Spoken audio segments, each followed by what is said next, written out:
കോയമ്പത്തൂര് നമ്മുടെ drive style എന്ന് പറഞ്ഞ പുതിയൊരു ബ്രാൻഡ് ഓപ്പൺ ആയിട്ടുണ്ട് അല്ലേ?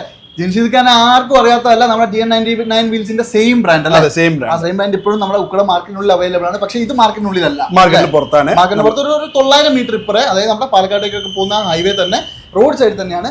ലൊക്കേഷൻ കൊടുത്തിട്ട് മറക്കാണ്ട് കോൺടാക്ട് ചെയ്തോളൂ. അതുപോലെ തന്നെ വിലയാണ് ഹൈലൈറ്റ് അല്ലേ? അതെ. എത്ര മുതൽ സ്റ്റാർട്ട് ചെയ്യുന്നത്? നമുക്ക് 16,500 തൊട്ട് സ്റ്റാർട്ടിങ് 13 ഇഞ്ച്. 12 ഇഞ്ചും ഉണ്ട് നമ്മുടെ കയ്യിലുണ്ട്. പക്ഷെ കുറച്ച് വില കൂടുതലാണ്. അത് അൺസൈസ് ആണ്, വരുന്നില്ലാത്ത സൈസാണ്. അത് മാത്രമല്ല കൂടുതൽ. 13 ഇഞ്ച് വീല് വെറും 16,500 രൂപ മുതൽ. ഈ സാധനത്തിനൊക്കെ വെറും 25 രൂപയുടെ ഉള്ളിലെ വിലയുള്ളൂ. അതും 4 പീസിന്. ഇതിനുമായി പറഞ്ഞാൽ തന്നെ 25 ഉള്ളിലെ വിലയുള്ളൂ അല്ലെ? 15, 16, 17, 18 എല്ലാ സാധനവും അവൈലബിൾ ആണ്. ആർക്കെങ്കിലും ഇതുപോലത്തെ കിടിലൻ അലോയ് വീല് വേണമെങ്കിൽ ഏറ്റവും വലിയ ഹൈലൈറ്റ്, 1 രൂപ പോലും വേണ്ട. ബജാജ് ക്രെഡിറ്റ് കാർഡ്, വേറെ ഏതൊക്കെ EMI നിങ്ങൾക്ക് ചെയ്തു തരാൻ പറ്റും അതൊക്കെ ചെയ്തു തരും. വണ്ടി കൊണ്ട് വരിക, നേരെ വന്ന സാധനം തരും അല്ലേ? അതുപോലെ തന്നെ പഴയ വീലല്ല, പുത്തൻ വീലാണ്. വീണ്ടും പറയുന്നു, അതോടൊപ്പം തന്നെ നിങ്ങൾക്ക് പഴയ ടയറും തരില്ല, പുത്തൻ ടയർ. അത് പഴയ ടയറിന്റെ വിലയ്ക്ക് ഇമ്പോർട്ടഡ് സാധനങ്ങൾ ഒരുപാട് അവൈലബിൾ ആണ് കേട്ടോ. അപ്പോൾ എന്തായാലും നമ്മുടെ ഡ്രൈവ് സ്റ്റൈലിലേക്ക് കോൺടാക്ട് ചെയ്തോ, ജിൻഷിദ് ഖാനെ കോൺടാക്ട് ചെയ്തോ, നമ്പർ കൊടുത്തിട്ടുണ്ട്, ലൊക്കേഷൻ വെച്ചിട്ടുണ്ട്, മറക്കാണ്ട് വിളിച്ചോ. ഏറ്റവും വിലക്കുറവിൽ അലോയ് വീല് വേണമെങ്കിൽ വിത്ത് വാറണ്ടി.